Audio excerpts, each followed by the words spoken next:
அவனியாகி அறியொணா பொருளதாகி தொண்டர்கள் குருவுமாகி புகழறு தெய்வமாகி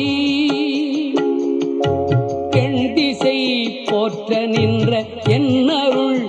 ஈசனான தென்திரள் சரவணத்தான் தினமும் என் சிரசை காக்க